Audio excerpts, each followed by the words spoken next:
Le problème de la concurrence à l'intérieur du marché commun est un problème sérieux, est un problème grave.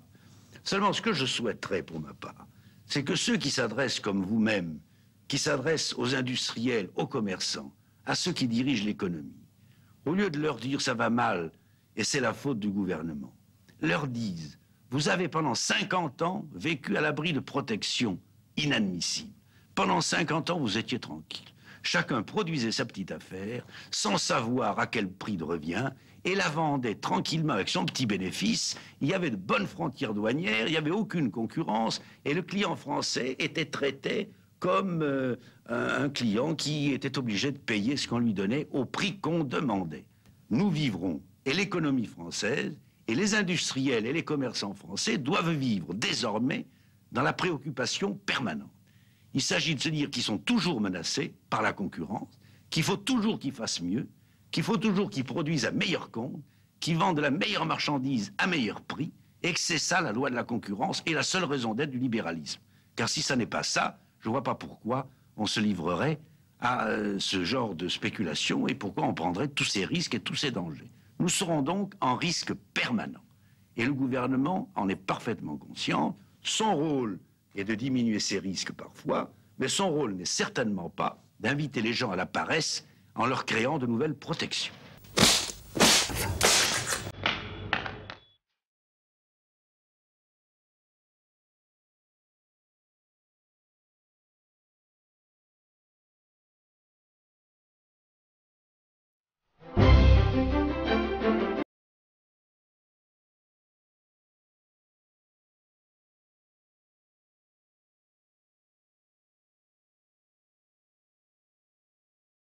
Je suis pour les RMI, mais je suis aussi pour faire en sorte que les ressources de la nation soient prioritairement affectées à ceux qui en ont le plus besoin. Ça, c'est une réponse alors parfaitement mimi. Il est bon pour la politique. Milliards de francs, oui, ça, c'est une réponse politique. Je vais expliquer. 24 milliards de francs, c'est le coût annuel à l'heure actuelle du RMI. Sensiblement plus important que lorsqu'il a été entendu en 88. Je dis bien, encore une fois, je suis pour les RMI. Il y a des effets pervers. Des personnes en bénéficient alors même qu'on pourrait penser qu'elles n'en bénéficient pas. Ça concernerait moins de 1% des bénéficiaires du RMI. À ce moment-là, on nous dit, ça nous permet d'économiser 500 millions.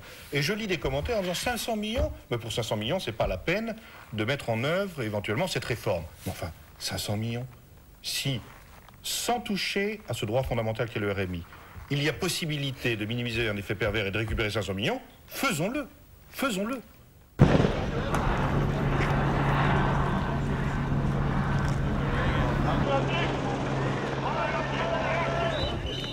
Pardon, monsieur Yann Bucois, je suis signé indépendant belge. Est-ce que vous allez tirer sur les ouvriers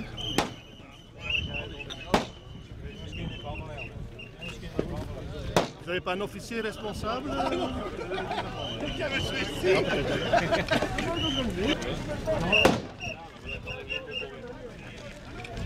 Pardon, il n'y a pas d'officier responsable?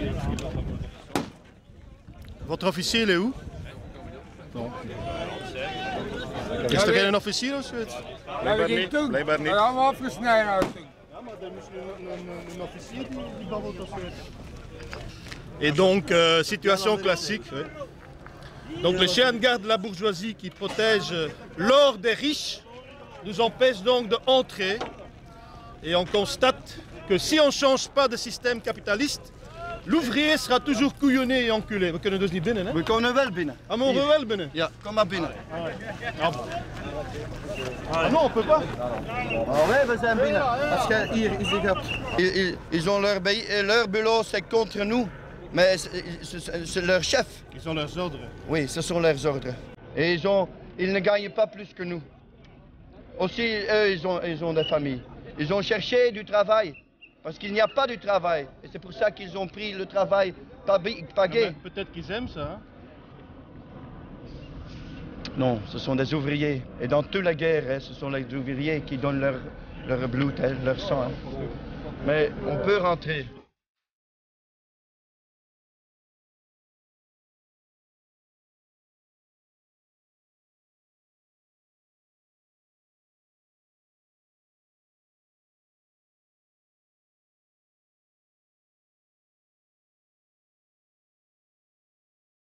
On ne se rend pas compte à quel point les gens, aujourd'hui, sont obligés sont obligés de faire des merdes pour vivre. Des merdes pour vivre.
Combien? 1 kilo.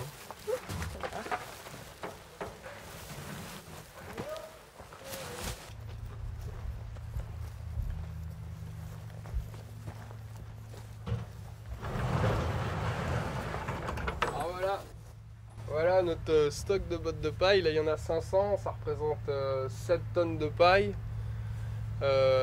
180 € d'investissement. Et avec ça on a de quoi faire l'équivalent d'un grand pavillon à peu près, quoi. C'est la botte de paille classique. Donc il y a deux modes de construction, il y a soit à plat comme ça, on a des murs qui font je crois que c'est 45. Donc c'est on va dire il y a trop d'isolant, quoi. Donc nous on va essayer de les utiliser comme ça.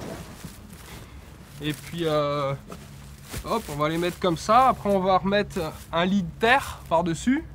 Et puis hop, une autre botte par-dessus. Donc celle-là, c'est pas des super exemples parce qu'elles sont pas super tassées. Tac. Hop. Après on va enfoncer des pieux comme ça qui vont venir les lier entre. Puis les guider. En fait ça fait un peu une construction provisoire où ça danse, quoi. Mais une fois que tout est à peu près aiguillé, renforcé, tout ça, c'est les enduits qui sont sur chaque côté qui viennent faire sandwich, quoi.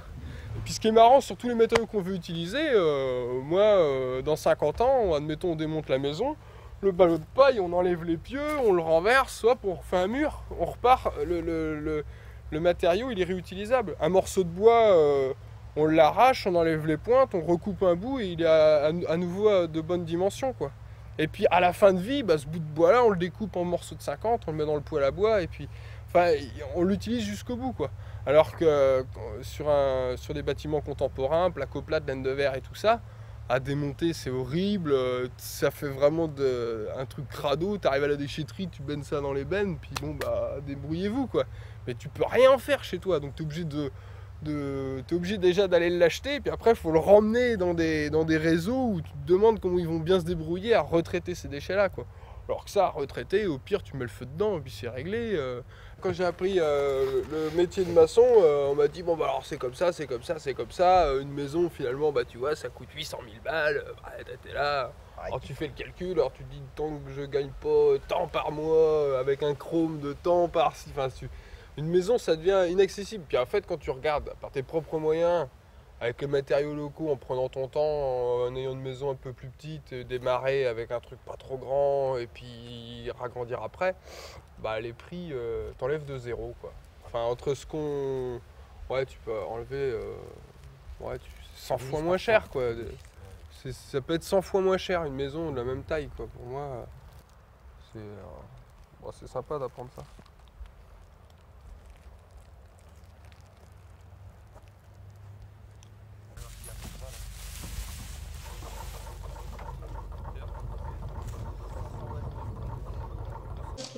Alors, après, qu'est-ce qu'on avait dit? Le bail de l'appartement. Le bail de l'appartement, Oui, donc parce que j'avais qui porte ici le nom de contrat de location. Voilà. Alors, quittance de loyer, puisque je crois que vous n'aviez pas donné la quittance de chantier, donc pour ça, je vous ai demandé l'original plus photocopie. Là, je vais demander les deux documents.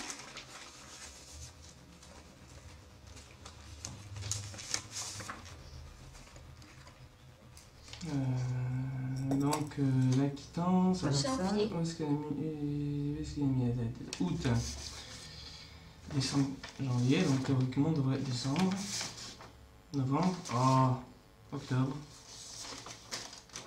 Il m'a pas donné Je vous demande des janvier, hein, quittance loyer janvier, original et photocopie. Parce qu'il ne vous la donne pas systématiquement la quittance. Mais ça, c'est mon propriétaire, Non, c'est pas de mon... Voilà, ça, c'est Bah tout oui, ça mais qui m'a c'est- donné. Hein. Nous, on ne peut pas traiter le dossier si on n'a pas la quittance de janvier. Hein? Ben oui, mais Il faudra lui en demander. Hein. je lui redemanderai, oui. Petit instant, c'est cherche. Mais c'est pas On possible. peut passer à autre chose alors. Facture d'EDF téléphone. Alors, hein. facture, Montrez-moi ce que vous Oui, avez. facture d'EDF. Alors voilà, ça ce sont les prélèvements. Donc, avec, là c'est donc voilà, voilà, janvier 99, vous voyez, téléphone et accessoires. C'est au moment où j'ai donc pris le téléphone avec ces accessoires, ce que Bon. vous avez sous les yeux. Mais aussi. autrement, Voilà. autrement, vous avez toujours un portable. Depuis 2-3 ans. Oui. Hein? Puisque... Non, avant, dans l'autre appart où j'étais avant, j'avais un téléphone fixe. Mais depuis que vous êtes ici, Et puis, depuis que je suis ici, j'ai... Enfin, avant, j'avais, comme je travaillais, j'avais un portable, un téléphone fixe, et voilà. vous m'aviez présenté votre carte d'identité autrefois. Oui, je peux vous la présenter. Ah ben, je vais vous prendre aussi votre... Parce que ça, je le garde toujours, c'est votre carte d'enquêteur. Ok, merci. Donc là, vous vérifiez. Ah ben oui, c'est une vieille carte qui est faite en province. Oui. Vous avez indiqué la totalité de vos revenus là? Oui, ça, c'est ma déclaration. Oui, mais ça correspond bien à vos revenus. Ah oui, oui, oui, j'ai... Pas fait D'accord. oui. Alors 51, 643.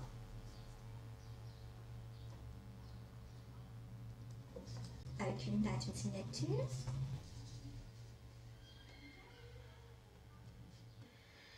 Mais vous vouliez voir aussi mon relevé de compte en banque. Ben, pour voir un petit peu vos moyens d'existence, puisque je sais pas comment vous faites pour payer Parce que c'est ça le... qui- Voilà, Hein? alors là, j'ai demandé, en fait, à mon grand-père de me prêter de l'argent. Alors, grand-père. Prêterait argent, c'est ça? Oui, Il vous a prêté de là combien alors? alors 3002. 3200 francs. C'est-à-dire, c'était ce que j'avais dit qui était à peu près l'équivalent de... Parce que vous n'êtes voilà, plus du tout indemnisé depuis août 98. Hein? Ouais, tout à Donc fait. de quoi vous vivez depuis le mois d'août? Parce que ça fait août, septembre, octobre, novembre, décembre, Ben, très janvier, bien, février, en mars, fait. avril, mai. Décembre, janvier, février, ça va, parce que j'avais de l'argent, je l'ai dit la dernière fois. Vous avez des économies. Donc j'avais pas fait la demande. Vous aviez des économies. Oui, Vous pouvez me le prouver ça? Quel montant? comme quoi j'avais des économies. Oui. Moi, qu'est-ce que je vais expliquer? Mais que j'ai fait une demande de RMI en avril parce que je n'ai pas le revenu, donc c'est ça que je vais vous Oui, prouver. mais en matière d'économie, on tient compte d'un certain pourcentage de l'argent placé. Voilà pourquoi on vous demande tout ça. On prend 0,75% par trimestre. Alors, j'avais de l'argent sur mon compte, de l'argent que j'avais reçu avant. Voilà pourquoi je n'ai pas fait de déclaration de RMI avant avril. Jusqu'en mai 98, vous aviez de quoi vivre. Jusqu'en mars... Disons que là, j'avais déjà plus de quoi payer le loyer. J'avais de Mais quoi pour me la nourrir. nourriture, pour les transports, Voilà. pour les... Nourriture, transport, oui. Jusqu'en, allez, on va dire jusqu'en avril. Jusqu'en mars, allez. Alors, Mars. pour la nourriture, bah, vous expliquez comment ça se passait. Alors, bah, pour la nourriture... Alors ça c'est le local technique. Le local technique, alors ici déjà en haut là, en haut du poteau. Tiens, filme en haut du poteau. En haut du poteau, là il y avait un fil qui nous reliait encore aux centrales nucléaires comme un cordon ombilical. Alors on l'a supprimé parce qu'on ne pouvait plus supporter l'idée d'avoir des centrales nucléaires reliées à notre maison. Et le fil allait de là-bas jusqu'ici. Là. Et puis là, on avait un compteur, voilà ce qu'il en reste du compteur. Et ici, on a quand même un petit souvenir, ça s'appelle Regrets éternels. J'ai emprunté à EDF des isolateurs. J'en ai fait quelque chose dans un sens différent. Voilà. Ici, c'est le local technique. Donc, on a des photopiles, on a une éolienne qui donne de l'énergie qui vont directement dans les batteries. Et ces batteries, l'énergie va dans la maison non transformée directement en 24 volts continu dans les lampes que vous avez vues. Et ici, on a un onduleur qui transforme le courant 24 volts continu en 220 alternatifs pour pouvoir acheter n'importe quel appareil électroménager du commerce. Voilà, c'est tout simple et ça marche depuis 9 ans. On ne paye plus de facture d'électricité. C'est tout simple. Alors on a une réserve de batterie qui nous permet de vivre normalement 6 jours sans soleil et sans vent. Ça n'arrive jamais. Donc on n'a jamais été en panne d'électricité. Voilà, alors ça c'est les toilettes, c'est l'avenir. Hein. C'est les toilettes à litière biométrisée, c'est mieux que dire chiottes secs. Hein. Et donc quand on va aux toilettes et qu'on a déposé notre offrande à la terre, eh bien on prend une louche de sûre, non pas du sable, de la cendre ou de la terre, mais de la sûre pour des tas de raisons précises, et on verse sur le présent qu'on a offert à la terre, et on ferme. Voilà, c'est juste ça qui différencie, mais la différence c'est qu'on économise 40% d'eau, hein, au niveau des foyers moyens, et on pollue, quand on tire la chasse d'eau, on pollue 40% des eaux de surface. Donc quelque chose comme ça, c'est quelque chose qui coûte pas cher, qui est très efficace, et au lieu que ça coûte de l'argent, ça en rapporte, parce qu'après on traite nos déchets sur un tas de compost qui nous donne un superbe fertilisant pour tout notre jardin qu'on va voir tout à l'heure. Le système est fondé sur la consommation, nous on ne consomme pas. Hein, on a, je le répète, été sur un seul demi-salaire à 6, et on nous a dit bien entendu que ça serait impossible, ça a été possible. On nous a dit que c'était impossible d'être autonome en électricité, c'est possible. Tout est possible en fait, mais à condition de retrousser les manches pour l'instant. Alors donc il faut créer un mouvement populaire, mais il n'existe pas véritablement en ce moment. Il va falloir le créer. Ce mouvement populaire, il faudrait qu'il se réapproprie de ses moyens, de la terre. Oui, et ça va être très difficile. Et là c'est difficile de s'imaginer qu'il n'y aurait pas un conflit. Bah oui, il y aura forcément un conflit. Je suis d'accord, mais ça m'énerve de le dire. J'ai pas envie de le dire, mais il y aura sans doute un conflit. Oui, nous croyons au mérite, qui seul légitime les ambitions. Oui, nous croyons au travail, sans lequel on ne fait rien de sa vie. Nous croyons à l'effort, qui donne du sens à l'existence. Au fond, ce qu'il nous faut maintenant, c'est redonner à la France et aux Français le goût de réussir et le goût de la réussite. Ce ne sont pas des mots suspects, ce ne sont pas des mots coupables. Vous avez le droit de réussir pour vous et pour vos enfants. Nous devons inventer et incarner un nouveau modèle de réussite français qui ne s'inspirera d'aucun autre modèle, mais qui aura vocation à inspirer les autres. Nous ne parviendrons pas à bâtir un nouveau modèle de réussite si nous ne réhabilitons pas le travail. Parce que ce qui compte dans la vie, ce n'est pas d'échouer ou de réussir, c'est d'essayer de se mesurer et de faire en sorte qu'à la fin de sa vie, lorsqu'on se retourne sur son parcours, on puisse se dire « j'ai fait quelque chose de mon existence ».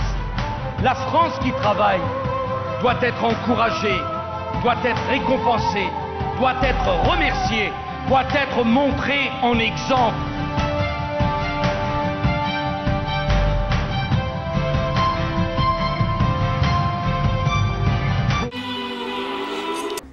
Près de Calais, cette opération coup de poing des salariés de la Comilog, environ 200 d'entre eux ont brisé ce matin plusieurs vitres du siège du MEDEF.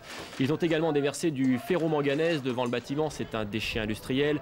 Je vous rappelle que la fermeture de la Comilog est prévue pour la fin de l'année. Les salariés protestent contre les conditions de licenciement prévues par le plan social.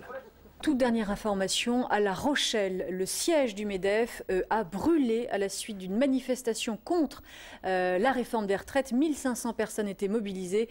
Les forces de l'ordre ont procédé à plusieurs interpellations en fin de matinée, une information qui sera développée dans le 19-20. Vous faites allusion au saccage du siège du MEDEF hier à Pau ou à l'incendie encore du siège de La Rochelle. Dans le cadre de cette enquête, d'ailleurs, 2 personnes ont été mises en examen aujourd'hui et placées sous contrôle judiciaire. Parmi elles, le conducteur du fourgon qui a transporté les pneus à l'origine de cet incendie. Il est membre de la CGT. Est-ce que vous condamnez très fermement ce type de saccage ou est-ce que vous comprenez un petit peu cet énervement ?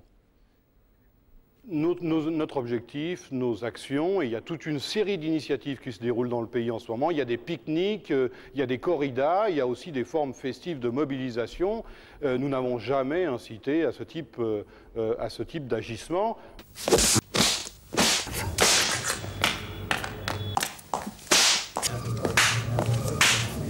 On ne gagne pas une guerre avec de bons sentiments. Vous êtes en train de faire classiquement de l'agitation propagande qui consiste à tout mélanger avec des concepts flous en posant des questions stupides, en croyant que la réaction de votre interlocuteur devra vous apporter des lumières de façon à bien montrer que le patronat épouvantable sur 2% du peuple doit être condamné. Donc c'est pour ça que je mets fin à cette interview qui est absolument stupide par quelqu'un qui pose des questions totalement orientées pour essayer d'obtenir une réponse qui est que grosso modo il faut condamner le patronat et que ceux qui se livreraient à de tels actes criminels contre le patronat pourraient avoir des justifications.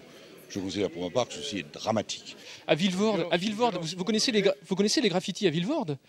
Des gens ont écrit, attention, il risque de vous arriver ce qui est arrivé à Georges Besse en parlant à Louis Schweitzer. J'interromps ça. C'est insupportable d'appeler au crime. J'appelle pas, je vous demande de quitter ce campus immédiatement. Je vous demande que pour la 3e fois, je le dis à la caméra parce que je continue. Alors.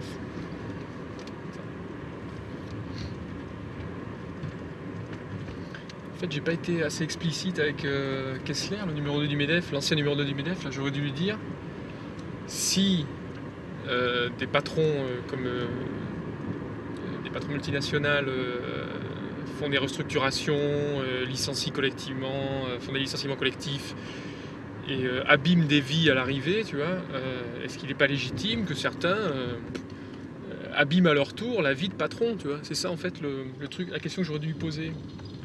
Bon, ça l'aurait énervé aussi, hein, encore plus même. Mais j'aurais dû être plus précis là-dessus. Je regrette de ne pas lui avoir dit est-ce qu'il n'y a pas une violence que vous exercez, vous, patronat, qui pourrait se retourner contre vous, quoi. C'est ça, en fait, ce que j'aurais dû dire.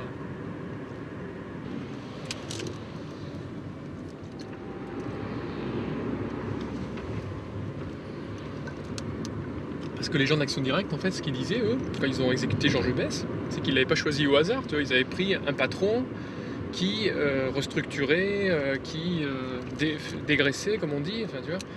Donc ils n'ont pas pris cette cible au hasard, quoi. C'était un acte politique. Alors après, on peut déplorer la mort de Georges Besse et ne pas... Mais c'était pas un acte d'illuminé, quoi. Tu vois, c'était vraiment quelque chose de mûrement réfléchi.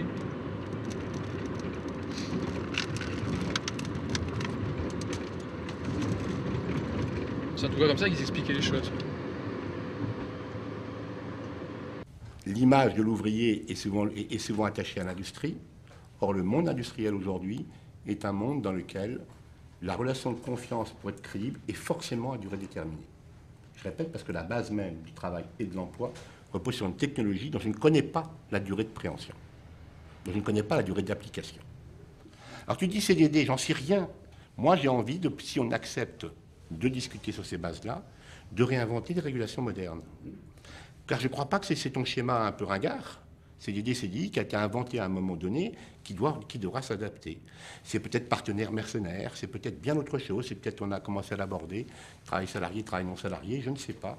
Mais en tout cas, ce n'est sûrement pas copier un droit du travail inventé il y a 30 ans pour une situation qui était complètement différente sur un droit du travail qui, aujourd'hui, ne correspond plus à la réalité du monde des hautes technologies. Ouais. Mais c'était pas ringard, non, c'était une façon de caricaturer et de dire que, y compris sur les accords sociaux qu'on peut passer, ils sont forcément temporaires, transitoires, renégociables et pas mortifères, selon l'expression d'Henri Vaquin. Oui, que veut dire la prime d'ancienneté dans un monde qui bouge tous les 4 ou 5 ans? C'est une vraie question. est-ce qu'on ne doit pas essayer de réfléchir à d'autres données? Bien sûr. On y va. Question. Non, parce que depuis tout à l'heure, vous parlez de système de valeurs, un peu même visiblement d'éthique, de critique, du scientisme, du productivisme, etc. Mais ça sont quand même des choses assez de surface. Puisque il y a une question qui n'est jamais posée là, c'est la finalité du travail. Qu'est-ce qu'on produit? Pourquoi on le produit? Quand j'entends, peut-être j'ai mal compris, mais quand monsieur dit qu'effectivement tous les 3 ans il est obligé de restructurer, pourquoi? Parce que les produits, j'ai pas compris, hein, parce que les produits sont obsolètes? Parce que vous produisez de la merde? Pourquoi? Parce qu'en fait vous produisez de la merde. Donc effectivement il est là le problème. Pourquoi les gens ils veulent aller travailler pour produire de la merde? Pourquoi on produit? Pourquoi on va produire, par exemple, je sais pas ce qu'il produit le monsieur machin, mais si tous les 3 ans il est obligé de casser son usine pour en faire une autre et tout foutre à la poubelle parce qu'il vend de la merde à des gens, en vend des faux besoins à des gens qui sont obligés de le remplacer tous les 3 ans, machin, etc. C'est quand même là le problème. C'est quand même là le problème. Pourquoi on ira bosser? Il y a des gens qui vont bosser 40 ans de leur vie ou 40 ans de leur vie dans son usine, hautement qualifié, machin, tatatitata. C'est tellement hautement qualifié qu'il est obligé de la foutre à la poubelle tous les 3 ans. Mais c'est complètement délirant. Je me suis sans doute mal exprimé. On ne produit pas de la merde. C'est que la technologie elle avance de plus en plus vite. Quand aujourd'hui vous dites... Quand vous me dites qu'un ordinateur aujourd'hui, vous n'en voulez plus, parce qu'il ne va pas assez vite, il n'a pas assez de capacité. Attendez. On crée le besoin. Allons, alors, attends, je produis... Vous avez parlé de 2 choses. Je suis rendu t'expliquer. Alors, ensuite, il y a la création de besoin. On pourra réfléchir.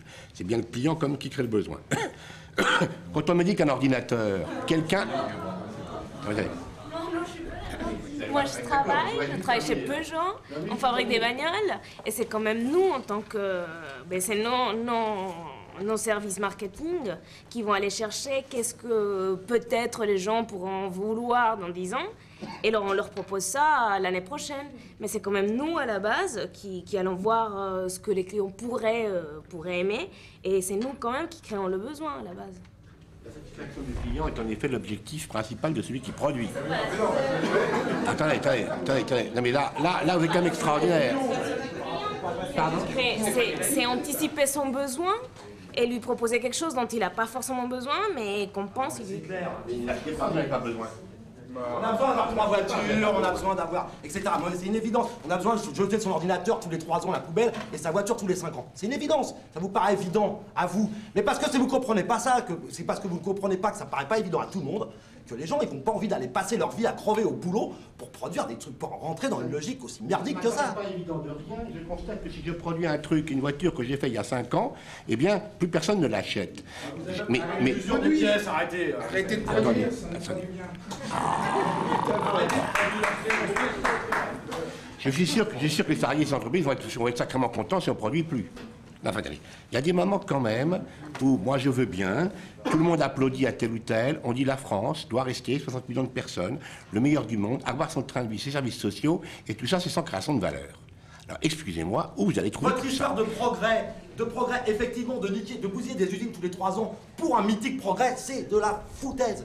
Aujourd'hui, jusque dans les années 70, on pouvait y croire. Maintenant, plus personne n'y croit. On sait, et vous le dites, et c'est écrit dans tous les journaux, et vous nous le répétez sans cesse, demain sera pire qu'aujourd'hui, et en plus, allons-y gaiement. Donc je vous dis moi qu'il faudra travailler plus et que ce sera globalement insupportable. Voilà. Mais point. Mais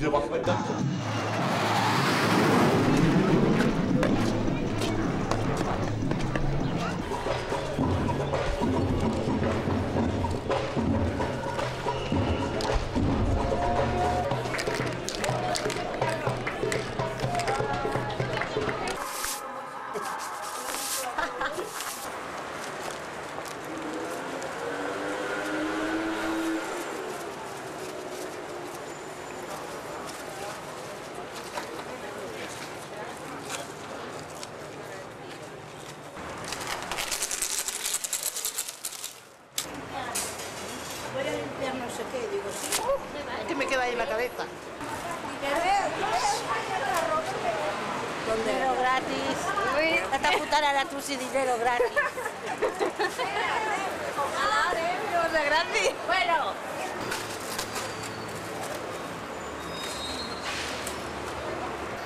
Dinero gratis. Dinero sí. gratis. ¿Qué le parece? Bueno, pues que es una maravilla, ¿eh? Si es dinero estaría gratis. bien? Hombre, es un regalo de arriba, pero no lo creo. No. No. ¿Y tú? Habrá que inventárselo, ¿no? Sí, pero ¿tú lo crees?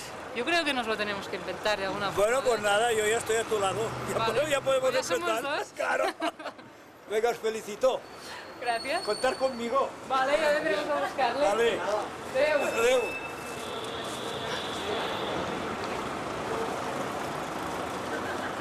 Dans le passage du CNPF en MEDEF, vous avez employé des mots pour qualifier cette nouvelle équipe. Qu'est-ce que vous aviez dit? J'ai employé des mots quand j'ai démissionné. J'ai dit, puisque la méthode qui consiste à négocier, à convaincre ne marche pas, eh bien, il faudra se battre et s'ils veulent un tueur, ils l'auront. Et c'est vrai qu'avec Ernest-Antoine Sellière et sa nouvelle équipe, le style change. Les patrons sont invités à manifester en octobre 99. Plus de 20 000 répondent à l'appel porte de Versailles. À cette occasion, Ernest-Antoine Sellière dévoile des talents d'agitateur jusque-là ignorés. Qui assure la place de la France en Europe et dans le monde?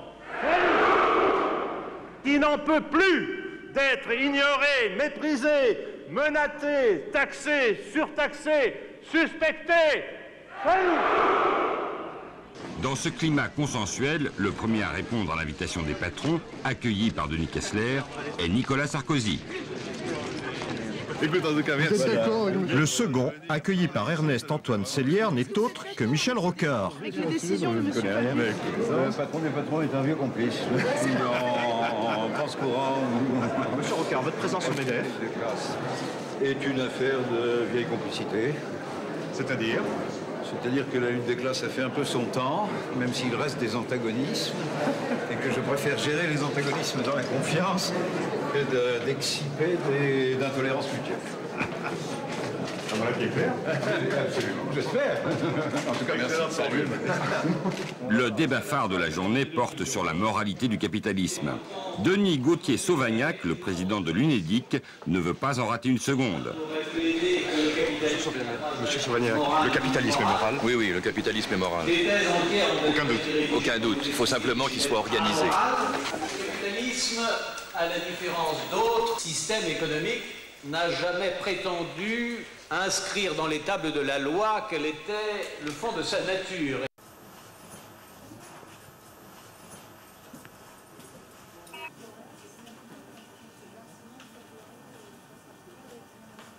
Là c'est la queue, c'est-à-dire que la plupart des gens ne vont pas passer, et donc ils font la queue pour rien. Voilà.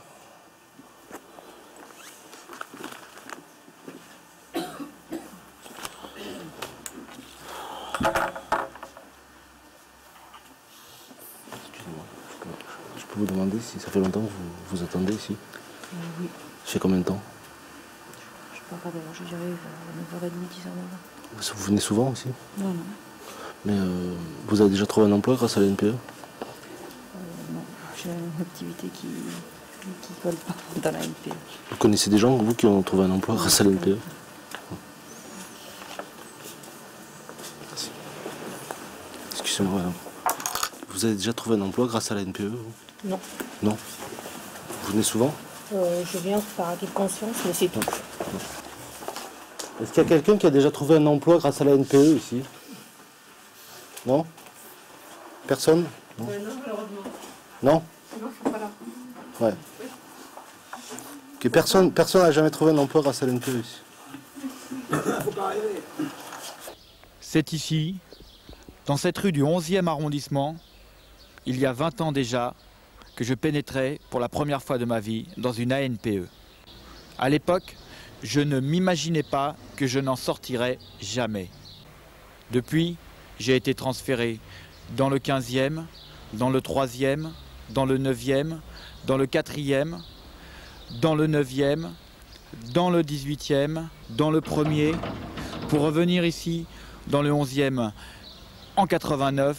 Maintenant je suis dans le 10e et je suis même passé par le 19e. Voilà.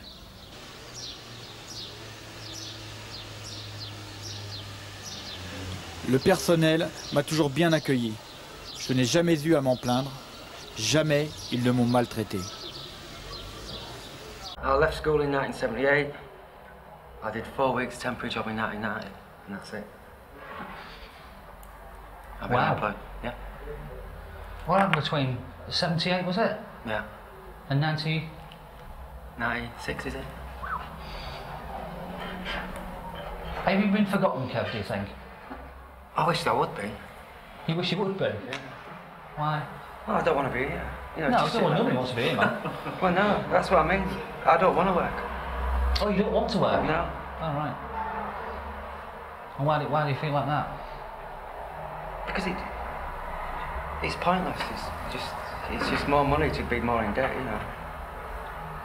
You work for a company for 30 years, they treat you like shit, and you're out the door. But how do you know you're treated like shit if you've never worked for a company that length of time? Ask any of them. But that's their opinion based on their experiences with various companies. But yeah, but it's like saying. But why is it a problem that I haven't got a job? You said, oh, he hasn't worked for ages, or he hasn't worked for it, and you're going, oh, poor dear, poor dear. You know, it's. Why do you think we're all sick because we aren't working? Well, some of us might be quite happy on the dole. You know. Some people are. Well, that's right. So are you saying then, Kev, that you're happy on the dole? I am. So, do you think then that I could offer you anything that might be of help, or don't you want it? I'm just not interested. When I get interested, then I'll come looking. But I'm not interested at the moment. What do you think? What do you think someone could do then to make you interested? Because nobody knows It's you not. better than It's you. not. It's like skydiving. I just don't want to do it. I don't need to come up to tell me and say, oh, this would be really nice. I just don't want to do it. It's of no interest to me. I've got better things to do.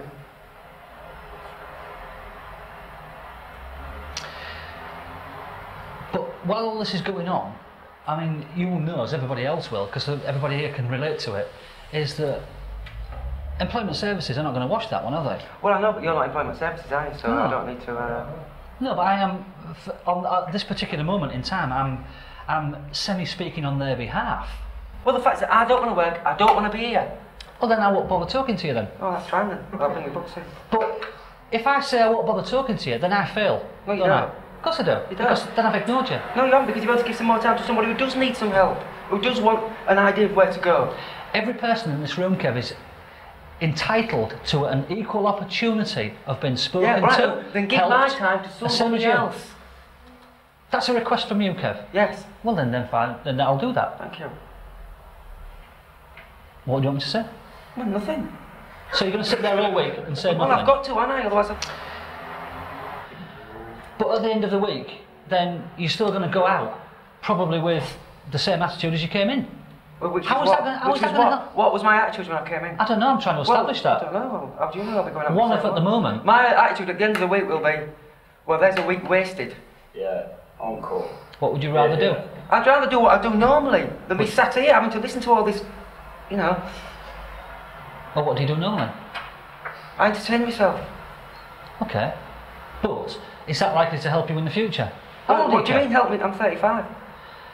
That's a long way. So once again, I mean, you've got like 30 years to go before retirement. Who's retiring? I haven't started.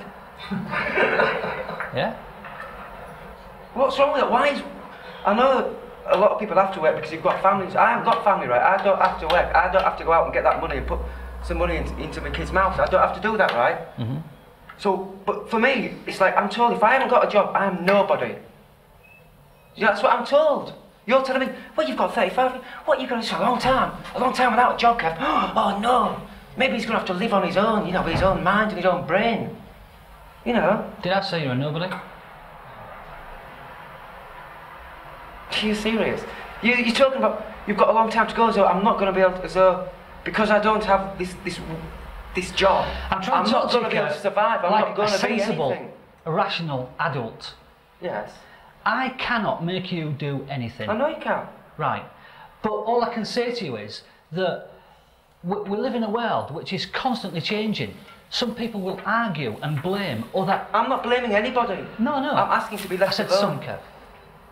Now, I personally can leave you alone. That's not a problem.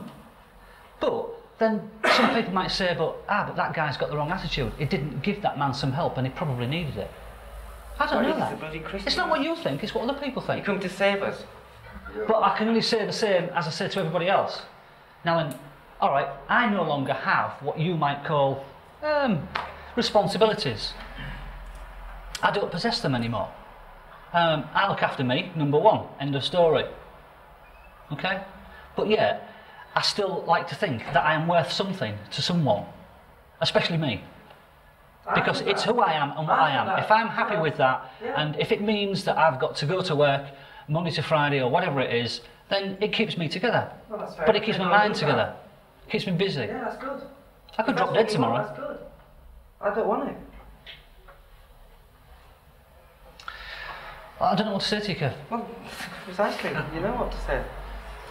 But I'm not saying to you that you are beyond anything. It's just that... I'm not saying I'm beyond... Why do you keep saying I'm beyond something? Oh, you're beyond our help. Well, no, the mean? problem is that Employment Services are not going to let you carry on the way you're going, are they? You don't work for Employment Services. I'll deal with them as I deal with them, as I've dealt with them through the years.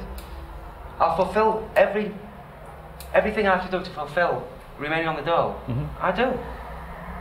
How would you like a job here, Kev? £180 a week. Oh, lovely. Do you want it? No, I'll go and gas the juice first.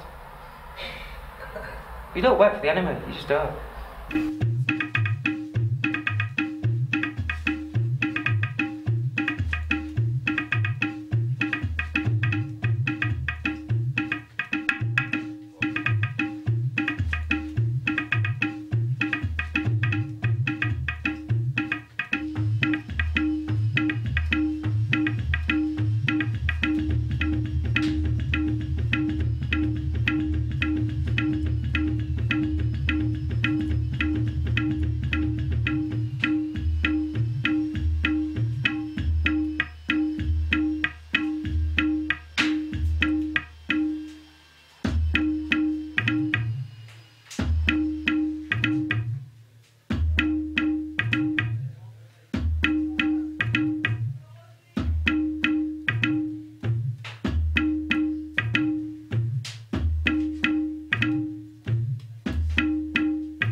Des fois, on a essayé d'être un peu coordonnés, d'avoir des règles et tout, et c'est vrai que ça nous a aidé pendant un moment, quoi. D'avoir 2-3 règles, de se dire, bon allez, faut qu'on fasse gaffe quand même. Puis là, ça commence à tourner. En plus, tous les gens qui viennent là, ils savent... C'est pareil, on a tous grandi, quoi. En 7 ans, on a appris ce que ça voulait dire un petit peu l'autogestion, quoi, chacun, quoi. Parce que il y en a on a tous été bordéliques, quoi, à des moments, et on a tous fait chier les autres à des moments, quoi. Mais bon, voilà, ça s'apprend, quoi. C'est vrai qu'avec 7 ans de plus, et si t'es toujours dans le même trip, tu fais vachement plus gaffe et à ce que ça tourne, à donner des coups de main, à pas être trop... Voilà, quoi.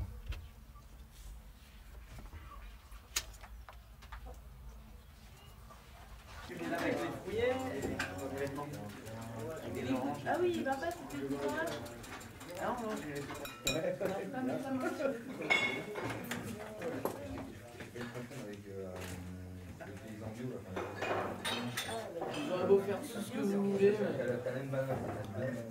La majorité des gens sont mécontents du capitalisme et de la façon dont la société fonctionne. Le nombre de manifestations qui ont eu lieu dans les dernières années le démontre. Seulement la difficulté en France, c'est qu'ils ne voient pas d'autres alternatives possibles. C'est-à-dire que toutes les autres alternatives possibles, et en l'occurrence, dès qu'on parle de vie communautaire en France, les gens ils associent ça très vite à des mouvements sectaires, immédiatement.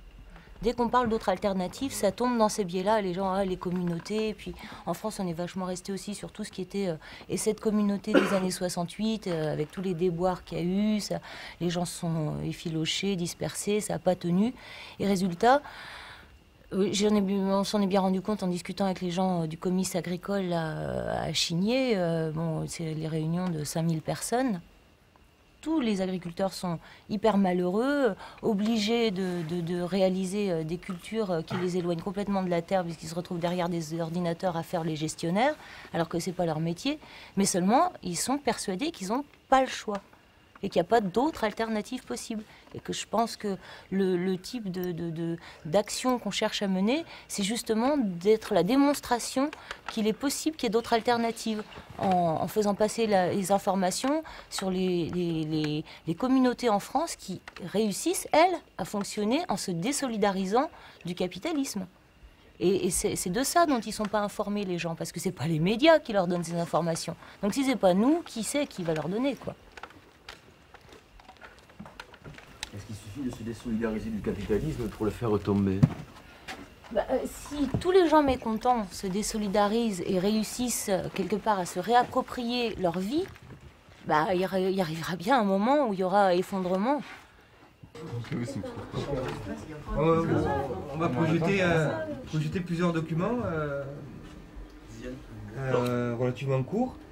Donc on peut enchaîner les documents les uns après les autres et puis ensuite en débattre. On peut éteindre la lumière de la salle? Ouais, c'est l'autre jour. Ah, ça fait comme au cinéma.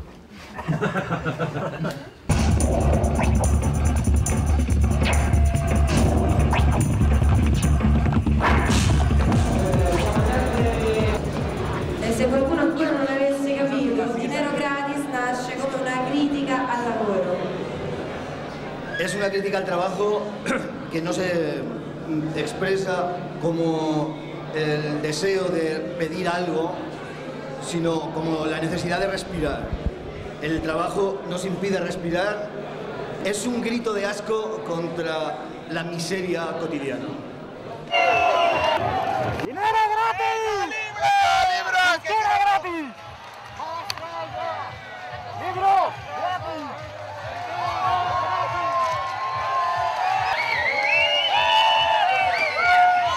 Vamos a pasar el vídeo de la primera presentación de la línea comercial Yo Mando en Barcelona, que consistió en el primer día de rebajas de verano en la calle, en una de las principales calles comerciales de la ciudad de Barcelona.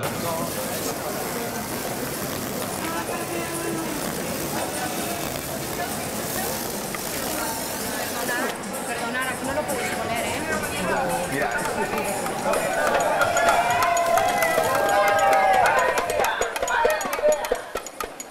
Chicas y chicos fabulosos, maravillosos modelos. Yo mando, Hoy toda la lógica de la competitividad se va a ir al garete. Yo mando la rompe. ¿Lo quieres? ¡Lo quieres! Yo mando.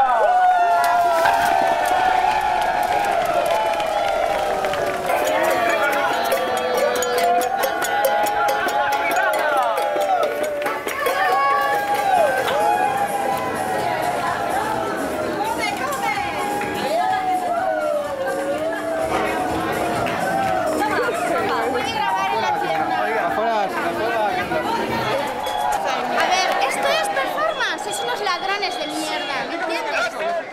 Unos ladrones. Vale. Yo mango, los viernes, yo mango, los viernes, yo mango, los viernes, yo mango, los viernes, yo mango,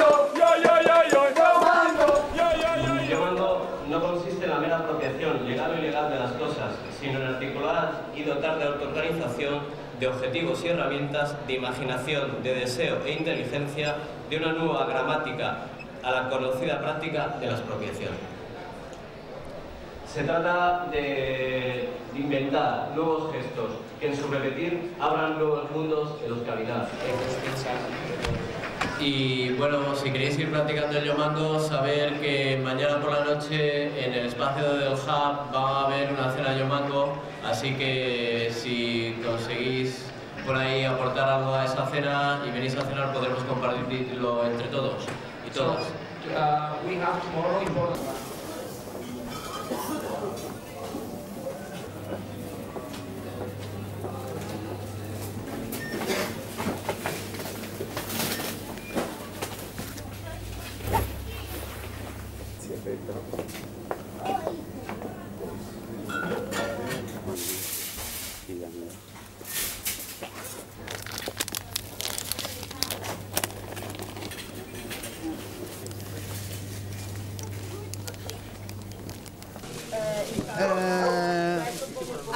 Oh, vino verdillo de Castell.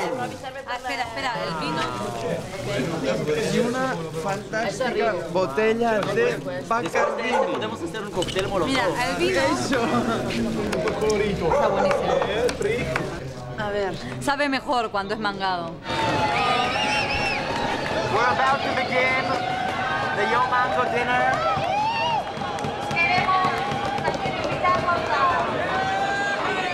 ¡A seguir mangando!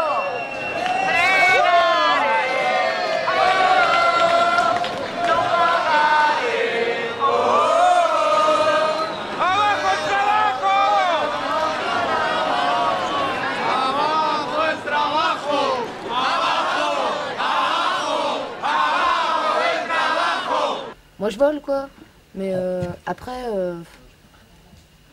il y a peut-être des techniques ou des choses à... Enfin, je sais pas, enfin si, on peut tout dire, mais qu'est-ce que ça nous coûte une libération ou bien l'emprisonnement quoi, je sais pas. Mais enfin juste, enfin moi je trouve que c'est des fois faut voler quoi, c'est clair, il y a des trucs qu'on a envie d'avoir et on les vole obligé, même si on a peu d'argent, on va pas les acheter, c'est encore plus naze quoi. Mais faut pas oublier la dimension où le vol c'est quand même des gens qui l'ont fabriqué et que plus on leur vole, il y a toujours ces produits qui sont de plus en plus fabriqués quoi. Et ça remet pas en cause la fabrication de ces produits, que ce soit en Inde, en Chine ou à Taïwan et tout ça quoi. Et juste le vol c'est super pratique, ça nous fait rire et tout ça, mais je pense qu'il faut le faire, mais après essayer de faire du vol juste un moyen d'autonomie, ça je suis pas d'accord quoi. Je pense pas que voler c'est vraiment combattre le capitalisme, c'est juste s'en sortir individuellement pour quelques trucs quoi. Mais c'est en aucun cas, je veux juste revenir au truc de la viande quoi. Voler de la viande dans un supermarché c'est quand même entretenir ça, parce que de toute façon la viande va falloir qu'ils en aient pour les autres, pour les suivants quoi. Donc ils vont réapprovisionner leur stock et ça se trouve c'est des produits qu'on n'aurait peut-être pas pu être... C'est comme la disqueuse que tu vas chourer la bricogne. Ouais, je suis d'accord. C'est la perceuse. Oui, c'est une perceuse. Pour moi, c'est pareil que la viande, quoi. C'est toujours pareil, c'est une usine, des pauvres gamins qui fabriquent le truc. Ouais, mais enfin, tu voles pas autant de meuleuses que tu peux voler de côte de bœuf, quoi. C'est pas la même utilité, ouais. C'est un peu pareil. Mais peut-être que ce discours-là, tu peux l'appliquer aussi à la récup sur des marchés, par exemple. Je suis entièrement d'accord. Moi, je pense qu'il faut mieux voler qu'acheter, mais il faut mieux autoproduire que voler, quoi.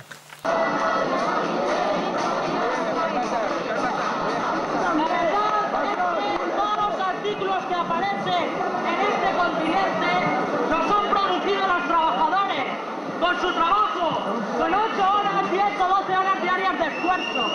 Y ya que los trabajadores que les pertenece por derecho propio no se lo llevan, los que estamos parados nos consideramos moralmente aptos para llevárnoslo.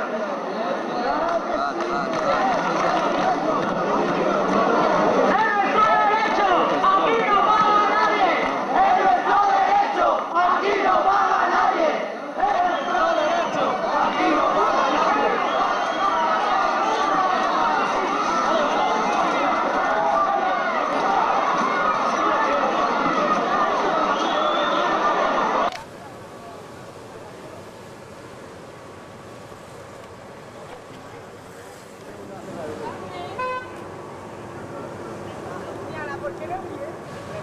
¿Y esto qué es?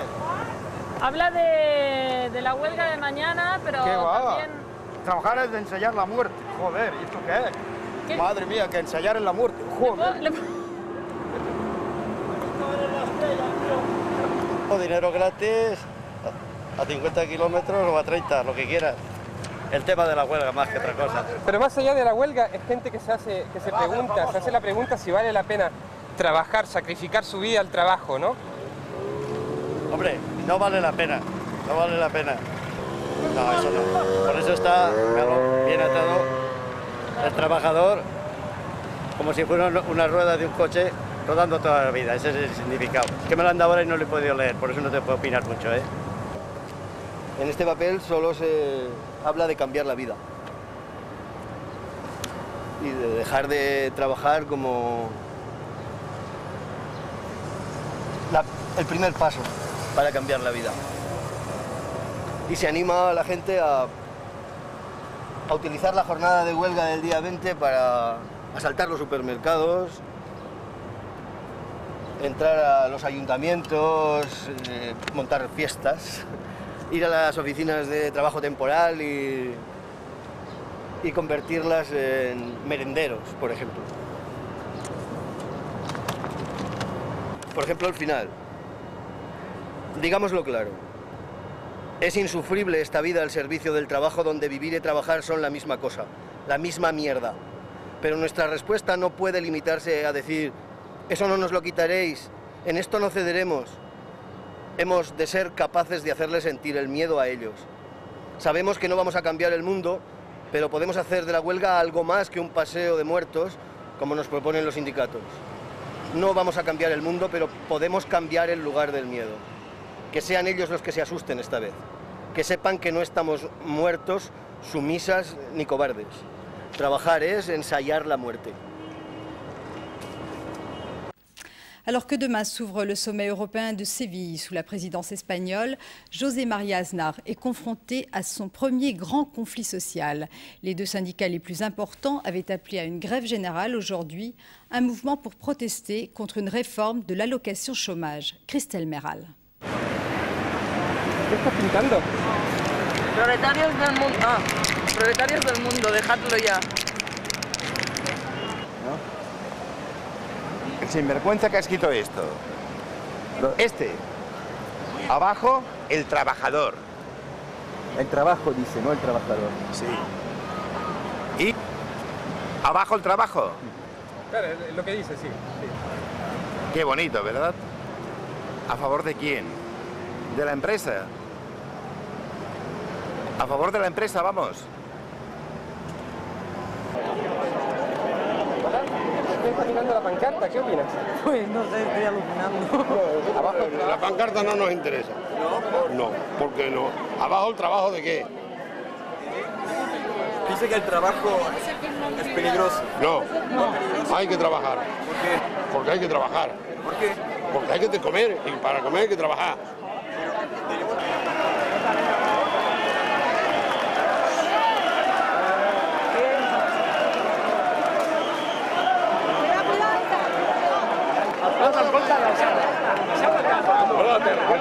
La cabeza no la arranques.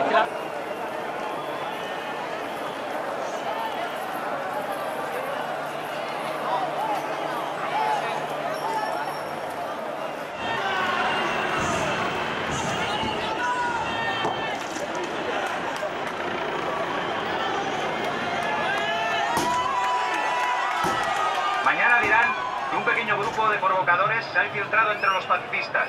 ¿Qué más da? Nosotros sabemos que no es verdad. Somos los que avanzamos hacia adelante. Nosotros, los que durante varias horas hemos ocupado y paralizado la principal arteria comercial de la ciudad. Nos queda la rabia. Huelga general. Dinero gratis.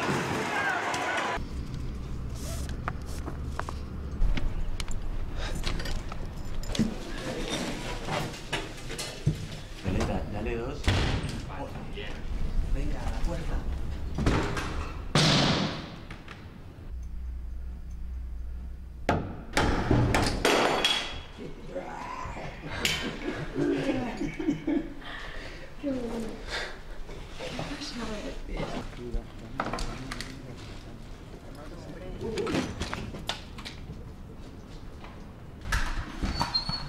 Hola, què tal? És que suposo que sentit uns sorolls, no? Sí, m'hi collonit. No, tranquil·la, que no passa res. No, li veníem a explicar. És que hem vingut, com que hi ha tants pisos buits aquí, i som gent que no ens podem pagar un lloguer... No, és que aquests pisos van a terra. Ja, però encara falta molt de temps, això ho hem mirat als plans. Si us ho deixen, jo ho trobo bé, perquè és una problemàtica que teniu al jovent. És molt grossa, la veritat. Sí. Aviam, em sembla bé, el que passa que, esclar, no sé si us ho deixaran fer, perquè tot això ja és de l'Ajuntament. Ja, clar. Clar, el que passa és que pensem també que tenim dret en el sentit que aquests pisos, si anessin a anar a la terra demà, doncs que poden estar 3 anys buits. I nosaltres no ens podem pagar un lloguer dels que hi ha a Barcelona. I de totes maneres també vull tranquil·litzar en el sentit de que no pensem fer jaleo, ni fer festes, ni coses així. Vull dir que som gent normal que venim a viure i ja està. Bueno. I indicada, per cert. D'acord. Vale? Vale. I qualsevol cosa vull dir que no problema. Vale? Molt bé, d'acord. Gràcies. Vale, què fan més? Hòstia, Rupa, és la hòstia. És la hòstia. Estamos ocupando.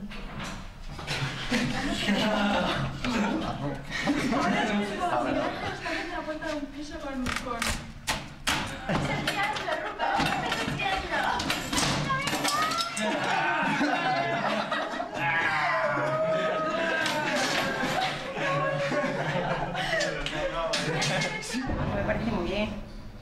Claro que me parece muy bien. Es que ellos ya no molestan a nadie porque los pisos están vacíos. Para que los cierren, hasta que los vayan a tirar, ya lo puede ocupar cualquier persona. Y lo que están, que hay personas todavía, familias que viven aquí, respetando eso, yo creo que lo demás no está mal. Claro, sí. Muchas gracias. Que estaría bien que lo combináramos, porque a la que haya alguien en un piso, eso significa que van a tener que abrir todos los pisos para saber si queda o no queda gente. Eso ya lo habíamos valorado. Y luego, por otra parte, pues mogollón de peña aquí. No sé. Si lo que nos planteamos es vamos a bloquear un número de puertas. Bueno, ellos, según vayan subiendo, tienen que ir abriendo las puertas de los pisos porque no saben si hay gente. Y si nosotros cogemos todos los puntales que tenemos y los aprovechamos para ir bloqueando habitación por habitación, cuando lleguen arriba, después de haberlo reventado todo, se encuentran con que aquí tienen que ir habitación por habitación reventando la casa. Yo creo que eso es más interesante que coger, venga. Si hi ha gent disposada a tancar-se en pis, per què no tirem endavant les dues coses i ja està? A veure, per fer un sondeig, per fer-nos una idea, potser que aixequi la mà gent que estaria disposada a tancar-se en un pis. No és vàlid, però per veure una mica quanta gent hi ha. 1, 2, 3, 4, 5, 6, 7, 8, 9, 10. Jo estic disposat...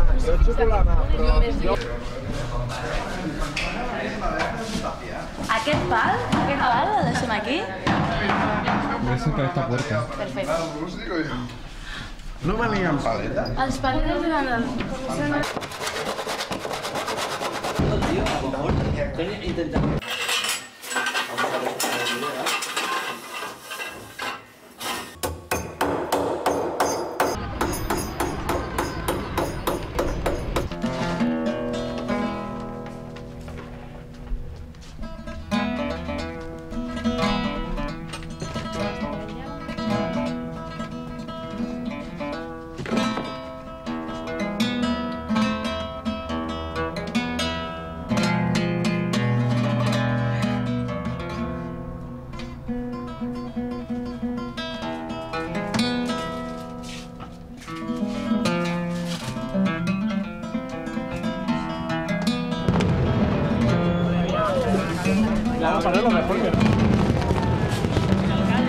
Inauguran las miles de viviendas, gracias. ¡Las miles de viviendas! ¡Bravo!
No, fuori da qua, fuori.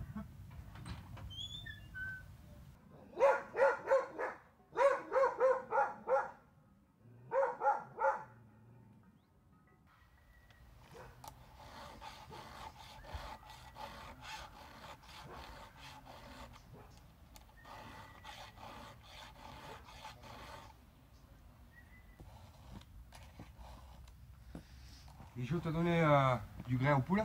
Non. Je veux le faire? Ouais. Si tu veux, après on fait un petit tour.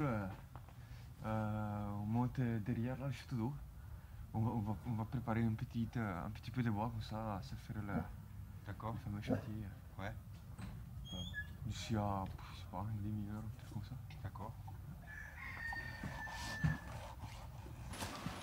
Pépito! Qu'est-ce qu'il fait? Il a sa reine coincée ou quoi? Allez, pas! Hé!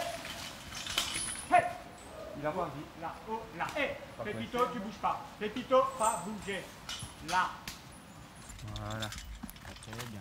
C'est prêt, Pépette? Lâche, Joe. Allez, pas! Hé!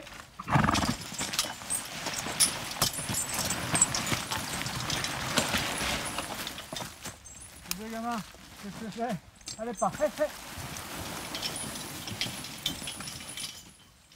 Bébé, allez, allez, allez, allez, allez.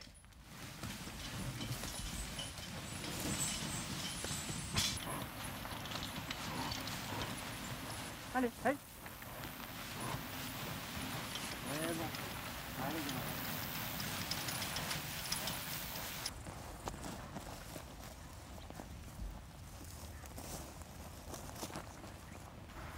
Après, de ce côté, c'est pareil, ça part quand même assez loin. Alors là-bas, il y a le Mas d'Asile. Là-bas, il y a Clermont.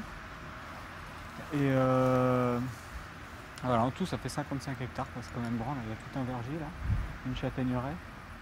Et puis dans le creux, là-bas, il y a du bois à gaver. Quoi. Et que personne ne sort parce qu'il faut sortir avec les chevaux. Donc voilà, il n'y a que nous que ça peut intéresser. Quoi. Sinon, au niveau alimentaire, tu peux assez rapidement être autonome ou tirer l'essentiel. Je sais pas si on fera de l'huile d'olive, et on aime bien ça. Et du sucre et tout, la canne à sucre, je sais pas. Canne à sucre, ça prend très bien. On a des rouges, du café. Du café, ouais. Pas en boire. Les betteraves, ça faut le piquer. Non, après, ouais, ça c'est un truc. Évidemment, on essaye de produire ce qu'on peut, parce qu'on s'en fout de gagner de l'argent. Ce qu'on veut, c'est vivre bien. Donc, du coup, on se retrouve dans une démarche où je préfère bosser quelques heures au jardin et avoir des bons légumes que d'aller les acheter.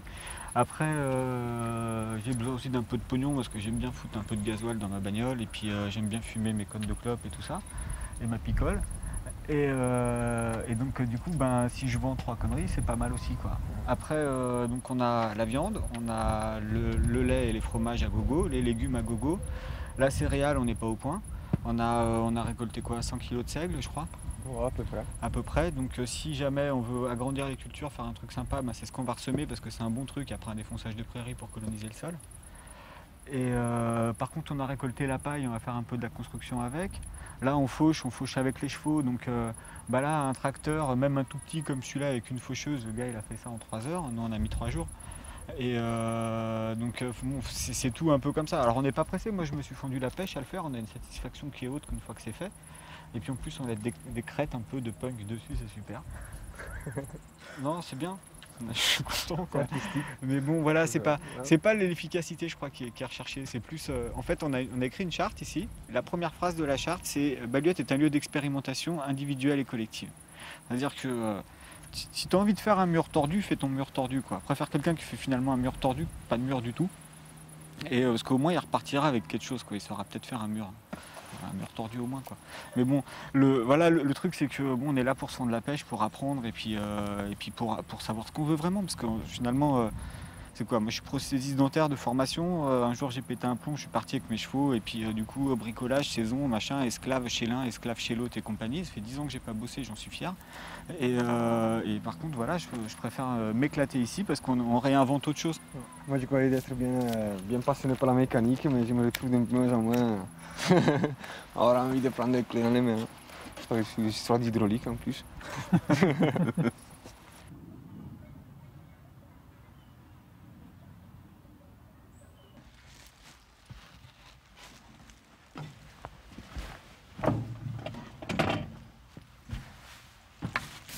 Alors il y a 2 machines, une des années 50 et une moderne. Une c'est pour faire les linges très sales ou pour qu'il n'y a pas besoin de trop de délicatesse dans le lavage.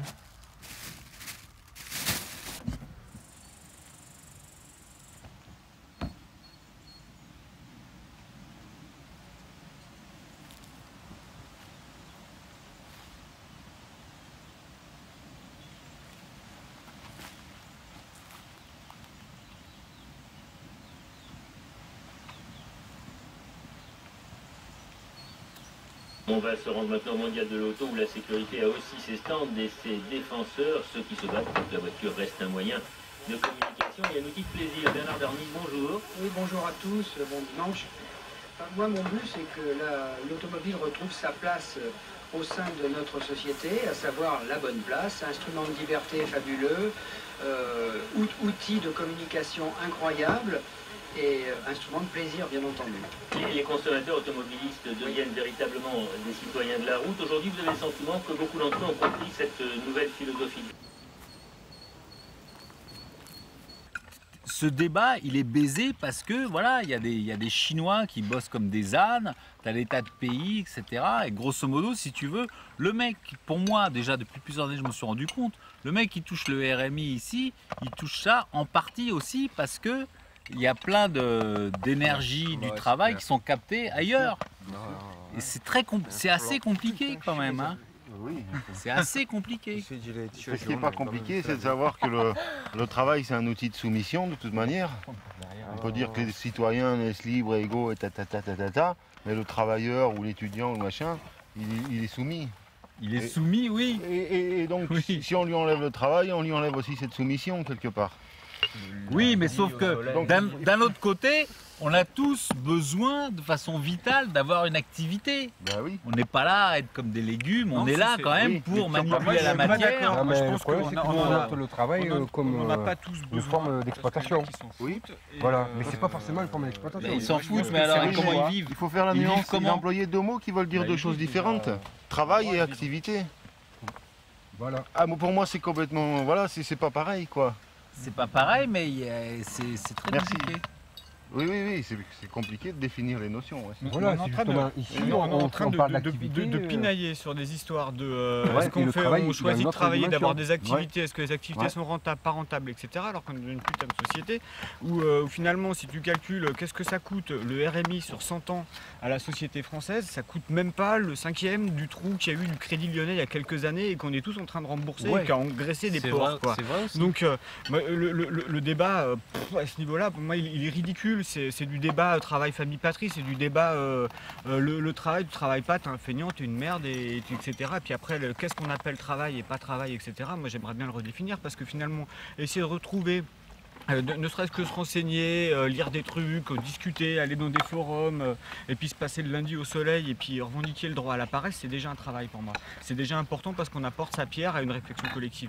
Et qu'on a besoin d'avoir une réflexion collective qu'on a pu depuis super longtemps, et c'est pour ça qu'on est dans la merde et qu'on nous bouffe cette putain de réflexion collective par ces espèces de trucs, travail, feignant et tout le bordel.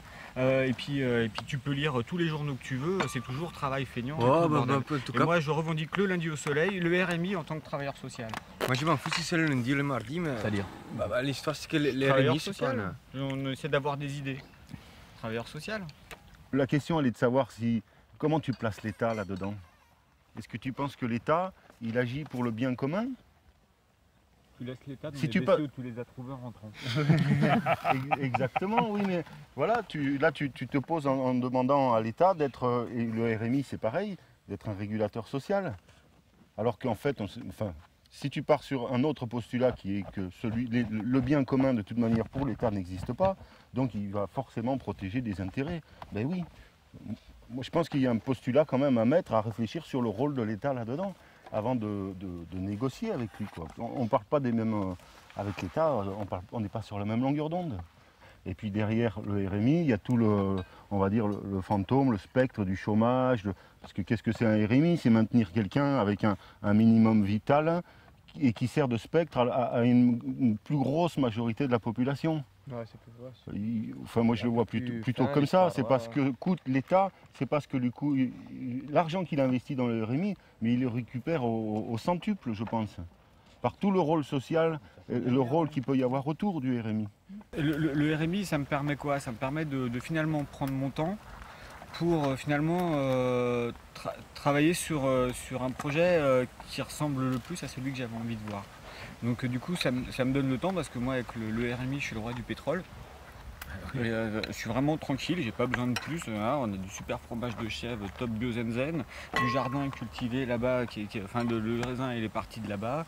Les patates, je sais pas d'où elles sortent. Bon, les nouilles c'est du supermarché, mais on va faire une usine à nouilles un jour. Ça c'est super, ça pour régulariser l'histoire. Une usine autogérée à nouilles, parce que ça c'est une clé. On en a parlé. Ouais, mais on en parle ça. T'as raison de dire que t'es le roi du pétrole, parce que justement, par rapport aux micro-expériences qu'il peut y avoir ici à Balouet, tu vois, le RMI, ça permet, donc évidemment, vous êtes en relative autarcie, donc vous avez des déplacements en voiture qui ne sont pas trop importants, mais dès que tu veux être d'ailleurs, entre autres, militant, actif, etc., du coup, tu payes énormément d'essence, et grosso modo, si tu veux, il n'y a jamais eu d'études dans des micro-territoires comme ici, mais avec, il y a beaucoup de locataires du RMI ici, au moins la moitié du RMI, il part dans l'essence, donc grosso modo, l'État, il récupère 75% de ce qu'il donne.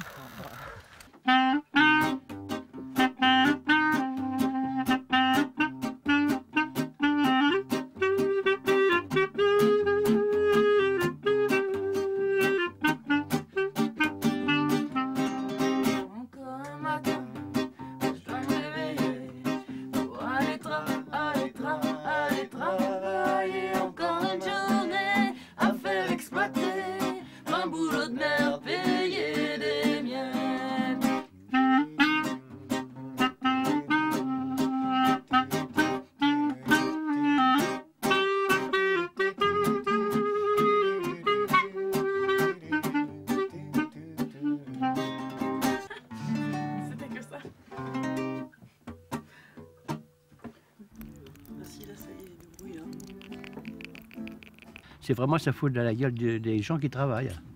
Vous trouvez? Ah oui. Il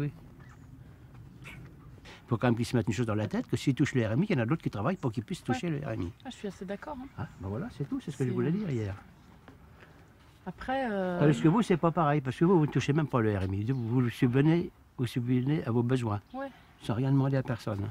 Donc c'est pas pareil.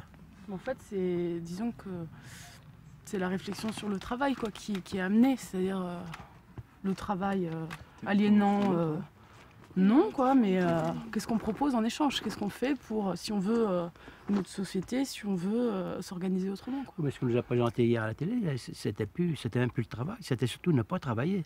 Oui. Hein? C'est pas pareil. Hein? Non, c'était ne plus travailler de cette façon. C'était quand même des gens qui étaient issus du travail et qui avaient donné pendant plusieurs années. Et puis donner plus ou moins quand même. Hein? Je crois que ce qui est intéressant, c'est qu'ils reconnectent le travail avec leurs besoins réels. On a besoin de manger, on cultive. C'est pour ça que mon opinion a changé vis-à-vis de vous, pour ce que j'ai appris après. Bon, il faut pouvoir redescendre. Voilà. Bah, vous allez voir le terrain. Ah oui. On va aller voir votre travail.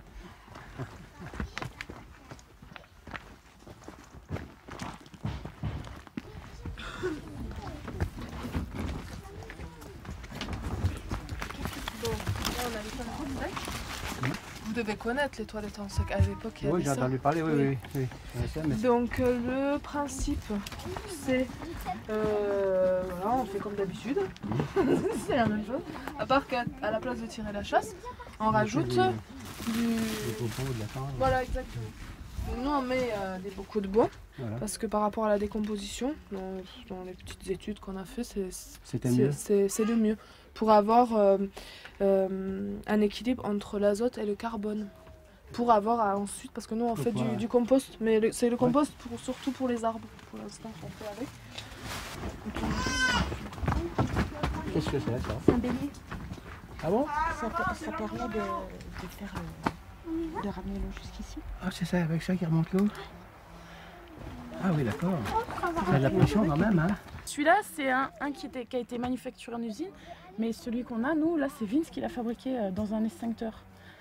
Et c'est super simple à faire. S'il y a un truc cassé, c'est juste de la plomberie et ça remonte des quantités. Nous, il monte 1 mètre cube par jour.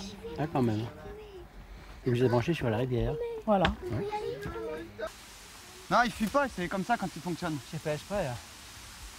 À chaque fois, il y a de l'eau un petit peu qui ressort pour pouvoir en faire monter un peu plus haut. Tu vois la cabane où vous étiez tout en haut tout à l'heure là. L'eau elle revient grâce à lui, elle revient jusqu'en haut. Ça fait combien de remontée. 60 mètres de remontée, il y a une dizaine de mètres de chute. Et un mètre cube à l'heure? Non, c'est environ 1,5 mètre cube par jour. Ah bah, c'est un petit filet d'eau qui... compris, ouais, non, c'est peut-être moi qui m'étais mal exprimé. Mais... Non, c'est pas mal. Hein. Non, c'est déjà bien. Ouais. Après, il faut avoir une réserve d'eau plus haut. Oui, c'est toujours amorcé de toute manière, c'est toujours en continu. Ouais, c'est toujours en continu. Il y a une vanne en bas, je peux l'arrêter, le remettre en route quand je veux. Mais pour l'instant, on se sert pas. On a de l'eau là-haut et après, je vais faire une sorte de déviation pour pouvoir alimenter la vasque là qu'on vient de voir.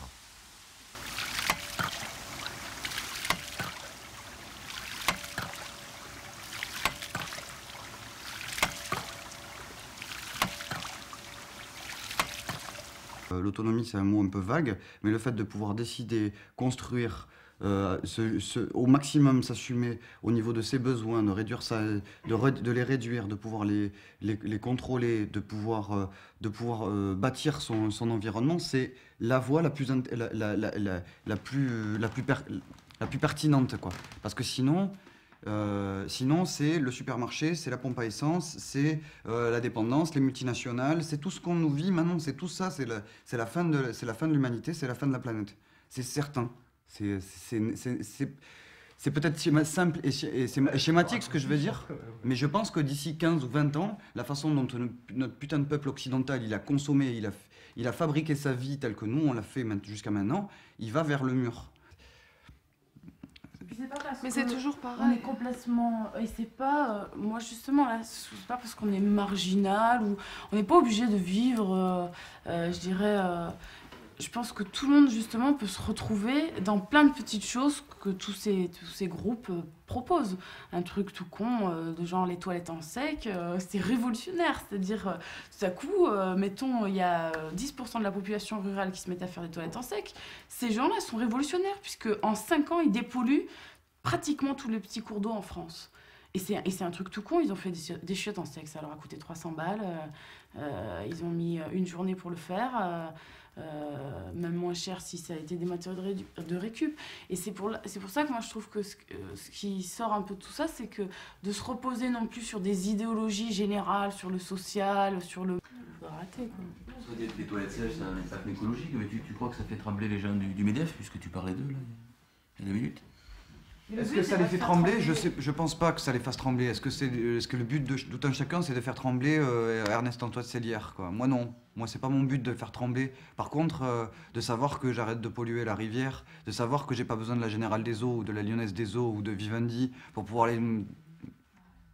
J'allais dire une grossièreté, mais pour aller s'occuper de ma merde, ça me fait du bien, moi. Je préfère ça plutôt que m'occuper d'Ernest-Antoine Selière et des mecs du MEDEF. Parce que du coup, eux, ils ont plus de raison d'être pour moi, ni pour ceux qui s'en serviront plus, quoi. Il n'y a plus de NS des eaux, ça n'existe plus, ils n'ont plus besoin de... Le meilleur moyen de les frapper, à la limite, c'est pas de moi, c'est de les frapper au portefeuille, quoi. Tant que tu leur fileras pas du pognon pour nettoyer l'eau que toi t'as pourri, eh ben tu les auras eu quelque part, quoi. Si tu veux, on s'en fout de faire trembler les MEDEF à la limite, mais c'est une manière de dire, est-ce que ça change vraiment les rapports sociaux, là, ce type de pratique? Par rapport aux rapports sociaux, tu parles de la merde, c'est sale, ça pue, les enfants rigolent tout de suite. Tout de suite, c'est un tabou, c'est un truc, tu t'aperçois que quand les gens vont dans les chiottes et qu'ils chient dans l'eau et qu'ils tirent la chasse, ça s'en va et on s'en occupe plus. Fini, là, le tabou, on l'entretient comme ça, quoi. Et à partir du moment où tu vas utiliser une toilette compost qui coûte, elle disait 300 balles tout à l'heure, mais nous on en fabrique pour 0 francs, quoi. Tu récupères une poubelle en plastique, tu utilises de la sueur de bois que tu récupères à la scierie, et puis tu fais du compost, tu régénères l'humus, tu t'occupes de ta merde, les gens qui viennent chez toi s'aperçoivent que effectivement ça sent pas. Ça, tu en parles, enfin tu le vois, c'est pas quelque chose ça devient quelque chose qui est pas sale, c'est quelque chose qui fait partie de ton quotidien, de ton truc que tu assumes. Et voilà, c'est pas les autres qui vont s'en occuper de la nettoyer, quoi. Et que toi qui vas payer par derrière, ça change plein de choses en fait. Ça change, mais c'est la base, quoi. Nous on a présenté ça pendant très longtemps comme étant la base d'un truc qui peut changer plein de choses derrière, quoi. Tous les matins, après, tu t'aperçois que tu as changé quelque chose de vachement fondamental dans ta vie. Ouais, voilà, ouais, moi je suis content, moi, le matin. Quand je suis dans mes chiottes, je suis heureux, quoi. Je suis vachement content, quoi.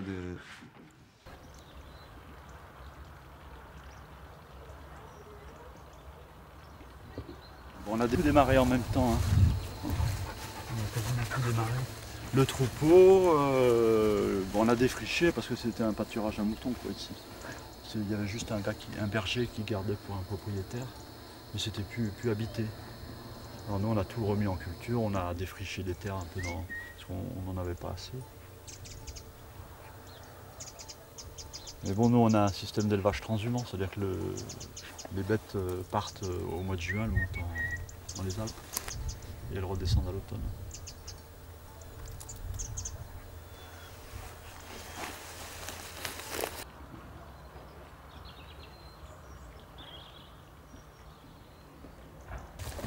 C'est quoi là-bas? Où ça? C'est là? C'est la porcherie, ça. Les cochons, vous n'avez pas vu non plus? Non. Ben voilà. Tout là-bas.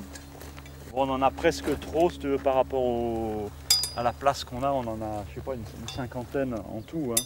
Mais ça correspond quand même à ce que nous, on veut pouvoir manger dans l'année. On fait aussi un peu de charcuterie. 50 pour une centaine de personnes sur l'année, c'est pas forcément... Ça fait quoi je dirais, ça fait peut-être 2 cochons par mois ou 3, c'est pas énorme. Ceux qui sont là depuis le début, vous avez jamais eu une fiche de salaire? Ah non, jamais. Des gens qui n'ont jamais cotisé une caisse de retraite de leur vie, c'est quand même assez rare dans nos pays. Hein. Ben, ouais. Volontairement, enfin, comme un choix volontaire, tu vois. Donc se pose à un moment donné le problème de la... Qu'est-ce que tu fais le jour où tu ne peux plus travailler, enfin, tu ne peux plus t'activer? C'est là où tu fais le pari de la solidarité entre les gens qui sont ensemble. Et bon, avant, la société, elle se débrouillait comme ça. Il n'y avait pas de... Je veux dire, c'est nouveau, la sécurité sociale, l'assurance vieillesse et tout. C'est un truc qui est assez récent dans l'histoire du travail ou de l'humanité. Mais si tu veux, quand tu vois comment ça se développe maintenant, on se dit qu'on n'a pas tout à fait... on n'a peut-être pas fait le mauvais choix, parce qu'en ce moment, ils sont quand même en train de démanteler tout ce système social, d'assurance sociale, de chômage et de retraite. C'est en train d'être complètement démoli, quoi. Alors bon, les gens, maintenant, ils manifestent parce qu'ils ne savent même plus s'ils vont pouvoir... ils ont bossé toute leur vie, ils ne savent même pas s'ils vont pouvoir toucher leur retraite. Donc là-dessus, c'est vrai que nous, on a du mal à s'identifier à ces luttes, parce que... on n'est jamais rentré dans un système de salariat, sauf avant de venir à Langomaille. Moi, avant de venir à Langomaille, évidemment, j'ai bossé, j'ai fait des petits boulots. Donc, si tu veux, à la limite, peut-être j'aurais peut-être une petite retraite, mais je vois pas du tout ce que ça représente, puis ça m'intéresse pas vraiment, on va dire.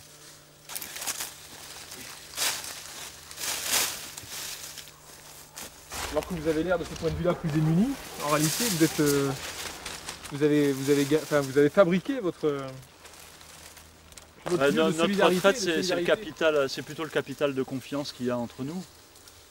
Bon, après, on n'est pas à l'abri d'un gros pépin, tu es obligé d'avoir de l'aide extérieure. Je veux dire, nous, on n'a pas de chirurgien chez nous, ou de gens encore qui savent guérir le cancer, par exemple, tu vois.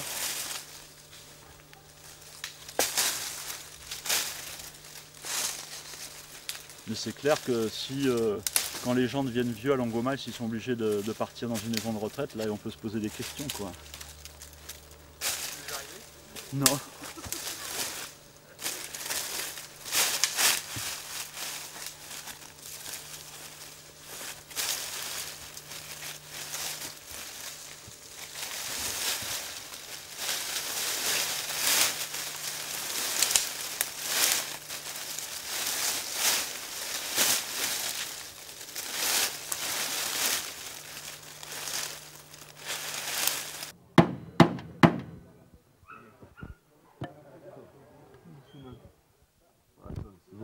Qu'est-ce que tu fais? Je fais la place.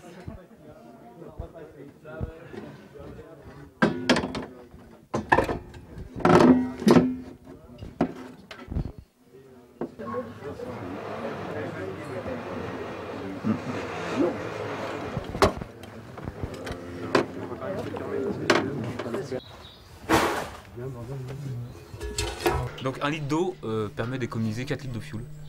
Putain. Donc il y a une bonne transformation Ah ouais. En fait, je pense qu'on crée beaucoup d'hydrogène quand même. Notamment grâce à l'inox marine, l'inox 316 qui contient 18% de nickel. L'astuce, c'est ça. Ah ouais. Et dans l'industrie, dans la fabrication d'hydrogène, dans les usines de fabrication d'hydrogène, ils ont déjà le système-là. Ouais.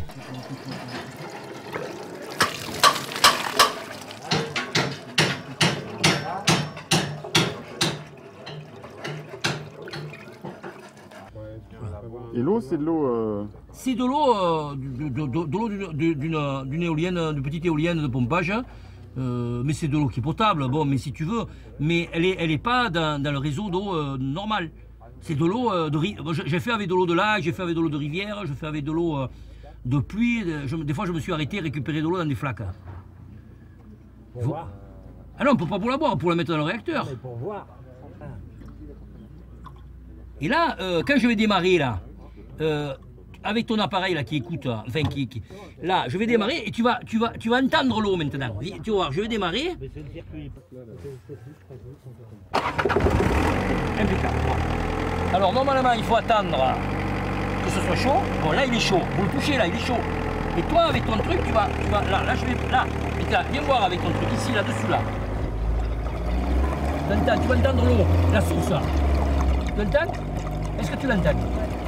Eh bien, tu l'entends très bien là. C'est de l'eau, c'est de l'eau là. Là c'est le moteur qui aspire l'eau là. Là c'est l'hydrogène. Mais par exemple, tu vois, on s'est aperçu d'un truc, c'est que en recherchant à plusieurs comme ça, on trouve des solutions super simples et qui n'ont pas d'intérêt commercial. C'est-à-dire qui n'auraient aucun intérêt pour un bureau d'études de développer ça. Mais le capital, il faut être clair. Le capital a comme principe de rendre les gens dépendants. Donc, tout ce qui peut émanciper l'espèce humaine, c'est mis aux oubliettes, comme le stalinisme. Tout ce qui est... Et eux, ils compliquent. Maintenant, les voitures, c'est de plus en plus compliqué. Donc, le problème, ils compliquent pour avoir toujours le pouvoir. Les garagistes, ce ne sera plus des mécanos. Ce sera des mecs qui changeront des pièces. Ils auront un truc, ils mettent la truc, la panne vient de là, on enlève ça, on remet ça, point. C'est ça. Comme le diester, quoi. Et le diester, c'est une manière de transformer l'huile le plus compliqué possible pour te dégoûter de faire un biocarburant, quoi. Bon, mais si tu veux, donc, tout le problème, notre tâche historique à nous, c'est de simplifier pour le plus grand nombre. Et là, bon, ce qu'on a fait, c'est ça. Là, on était 10 il y a 3 semaines, là on sera, mettons, une dizaine de plus. Chaque individu ici présent, comme je te disais, se resocialise à d'autres copains et d'autres copines. Mais ce qui est bon, c'est faire des rapports de socialisation. Alors c'est des bricoleurs comme nous qui vont changer. Non, c'est toujours dans l'espèce. Dans l'espèce, c'est toujours. Non, c'est pas des bricoleurs. C'est toujours dans l'espèce une minorité qui a porté l'avenir. Ça a été la bourgeoisie au Xe siècle. Et ça a été les capitalistes financiers au XVe siècle. Ça a toujours été une minorité qui change d'intentionnalité. Le problème, c'est comme dit David, le problème, c'est qu'il ne faut pas que ça devienne marchand cette affaire. Autrement, on reconstitue le pouvoir séparé. Il faut que ça soit pris par tout le monde. Ceux qui souffrent, mettons, dans le Burkina Faso, qui n'ont pas d'eau, enfin, il n'y a pas d'eau, qui n'ont pas de... Ils pourraient faire des pompes et irriguer des choses, etc. Est-ce que la technologie peut être réappropriée par le peuple? Voilà la question. Parce que là, c'est le pouvoir, la technologie. À bon escient. À bon escient. C'est une autre histoire. Il faut revenir à 1840. En 1840, les travailleurs voulaient l'abolition du salariat et du patronat et dehors les intellectuels. Mais ils ont fait une connerie puisqu'ils n'ont pas extrait la théorie de toute pratique. Et donc en 1848, Karl Marx a fait le manifeste du Parti communiste qui se termine par ces mots: prolétaires de tout pays, unissez-vous pour l'abolition du salariat. Et là, lui il venait de la bourgeoisie juive allemande, et donc avec Bakounine en 1864, ils ont proposé au prolétariat des formes séparées d'organisation qui ont abouti au stalinisme, 89 millions de morts. Donc c'est pas comme ça. Voilà, donc cette histoire-là, non, je pense que dans l'espèce, il faut se réclamer de l'espèce et non plus ni du prolétariat, ni des genres, tout ce qui divise l'espèce. Il faut se réclamer du vivant. Et en tant qu'individu, l'individu et l'espèce humaine, tout le reste sont liquides. Et à partir de là, on peut commencer autre chose, mais en association par rapport aux 4 économies. Économie de prélèvement, économie domestique, économie marchande et économie financière. Il faut faire une économie autonomisante. C'est ce qu'on fait là. C'est-à-dire que c'est les individus, c'est l'espèce eux-mêmes qui se prennent, ils se responsabilisent. Toi tu n'es pas mécano, toi tu n'es pas mécano, toi tu n'es pas mécano, toi tu n'es pas mécano, toi tu n'es pas mécano, toi tu n'es pas mécano. Mais on fait la mécanique parce qu'on l'utilise. On est responsable de ce qu'on utilise. Mais à partir de là, les choses peuvent peut-être changer. Mais c'est une autre forme complètement de vie. C'est se responsabiliser par rapport... Si tu utilises, tu appuies sur l'électricité, si tu fais du déchet radioactif, c'est pas personne qui a appuyé sur l'électricité, c'est toi. Tu peux pas dire que c'est les autres. Il faut, c'est-à-dire que c'est dur ce que je dis, mais toutes les techniques autonomisantes sont oubliées puisqu'elles ne sont pas rentables, puisqu'elles ne s'inscrivent pas dans la logique du marché. Puisque tu ne peux exister que si tu es une marchandise. Tu ne peux pas exister si tu ne vends pas ta force de travail. Et c'est ça le côté totalitaire de ce système. Tu ne peux exister que si tu transformes ta vie en marchandise. Tu ne peux exister. On est prostitué à vie. J'emploierais pas ce mot quand t'es salarié quand même. Mais si, le salariat, c'est la quatrième domestication de l'espèce humaine. C'est la prostitution. Évidemment, les salariés, quand tu vas, ils ont 12 formes de pathologie. Parce que là, on n'a rien dit si on n'a pas fait la critique du salariat. Les salariés, ils ont 12 pathologies. Ce sont des individus soumis aux hiérarchies, qui ne prennent pas d'initiative, qui sont exploités, routiniers, qui ont peur. Ils ne choisissent ni ce qu'ils produisent, ni avec qui produire, ni comment produire, ni où produire, ni pourquoi produire. Attends, tu peux être salarié dans une coopérative. Mais même une coopérative, le problème, c'est bien que c'est dans une coopérative, c'est instrumenté par le marché. Même les coopératives agricoles, même là, ils abolissent la voie, une voie, un homme, une voie. Même ça, c'est parti. Non, c'est fini, toutes ces formes-là sont finies. Non, il faut pas se leurrer, là. Les coopératives agricoles, mais alors tu rigoles, non? Tu rigoles complet, ça a été intégré, le système a réintégré, décomposé, et même pour faire des coopératives ouvrières, ils te créent 1000 embûches. Non, le problème, il est beaucoup plus... Il y a des expériences qui existent quand même. Non, mais bon, c'est des gestions du capitalisme, c'est une autogestion du capital. C'est le capital vert, ça... Mais quoi? Le problème... du capital, c'est quand même un match de progrès, je veux dire. Attends, on ne peut pas se passer du truc, là. Non, mais on ne peut pas se passer... On peut faire évoluer, peut-être, nous, doucement, ce qu'on veut, mais je veux dire, la société telle qu'elle est, bon, on est tous dedans, quoi. Ouais, alors, on peut avoir des vues, mais il ne faut pas non, mais historiquement... Là, tu jettes tout, là. Non, mais tout, historiquement, ça n'a pas été toujours comme ça, donc ça peut disparaître.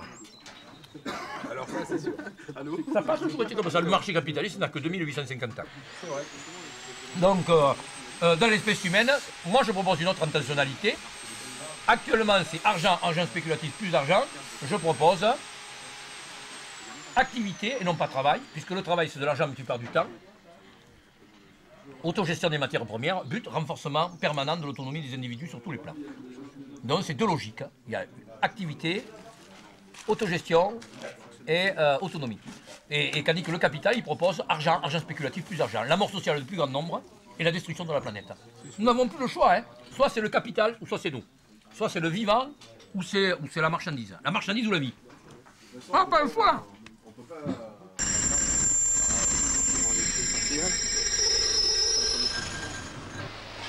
Et ce qui est bien, c'est qu'on n'a pas peur. Au fond, on craint. Ils vont pas nous donner des gifles, quoi. On n'a rien à craindre. Et eux, tu crois que c'est par peur des gifles qui se démènent comme ça?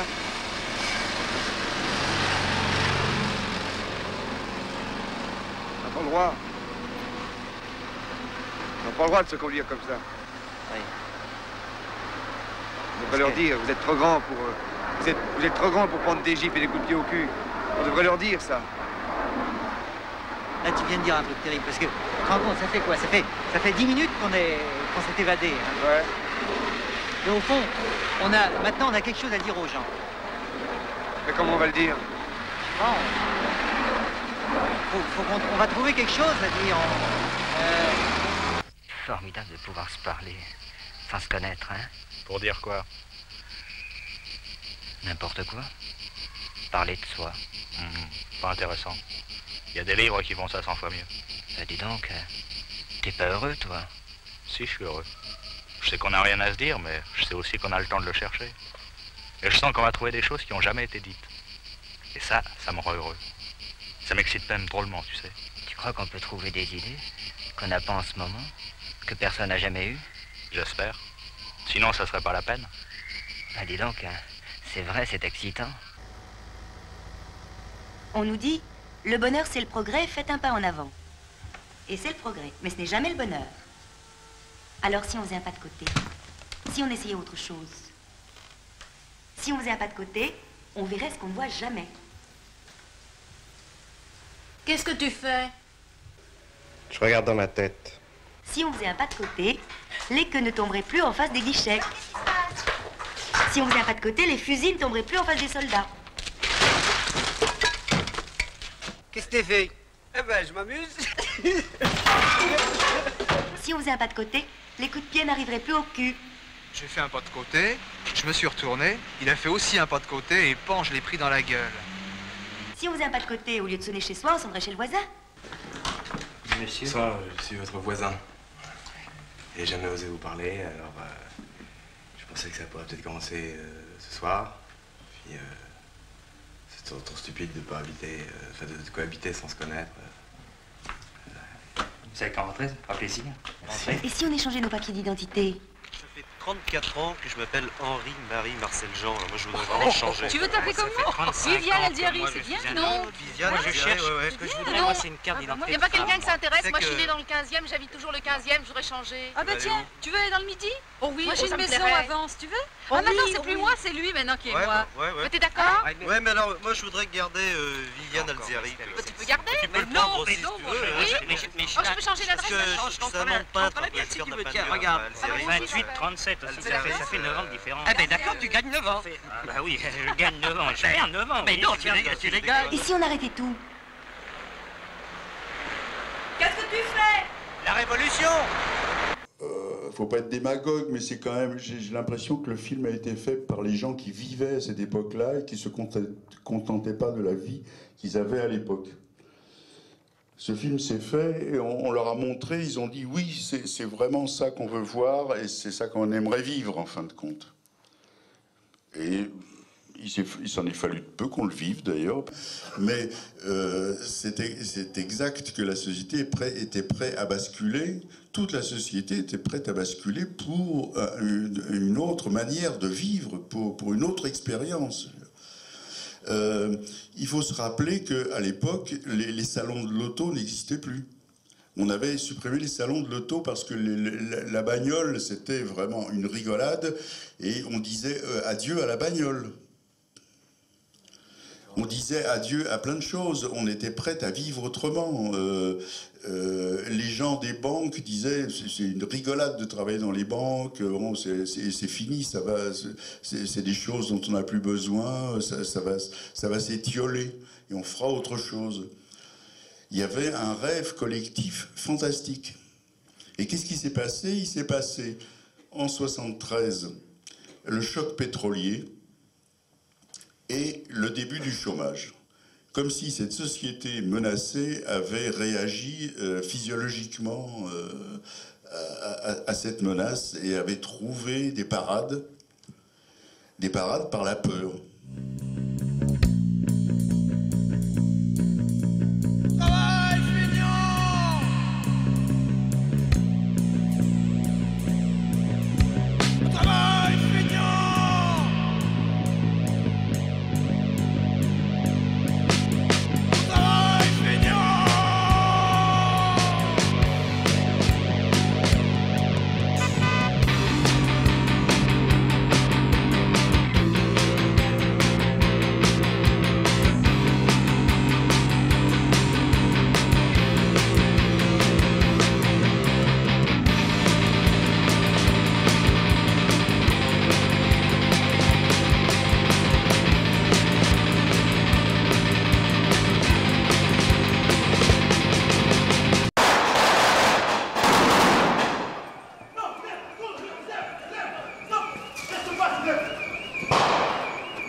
Je commande la 5e compagnie du 2e régiment étranger d'infanterie. Actuellement, les 4 sections viennent de prendre pied dans la ville.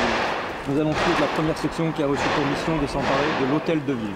Ah bah, très bien. Je vois un petit peu, je suis pas en sécurité. Hein. Dans la plaquette de présentation des manœuvres, il est indiqué que l'armée pourrait intervenir en cas de paralysie de l'économie. Est-ce la mission de l'armée d'intervenir en cas de paralysie de l'économie? L'armée est là pour, en dernier ressort, je dirais, quand c'est la survie même de la nation qui est menacée. Et nous sommes dans une région où il y a de plus en plus de RMistes, et il y a de plus en plus de RMistes, on l'a constaté, qui refusent de travailler ou qui refusent de consommer, qui sont plutôt en train de construire leur maison, de cultiver leur jardin, de se couper d'EDF. Est-ce que l'armée pourrait intervenir si des gens refusent de consommer et vont vers la décroissance et ne jouent pas le jeu de l'économie de marché? Je ne comprends vraiment pas du tout ce que c'est que cette question, qui me paraît, pardonnez-moi, sans aucun bon sens.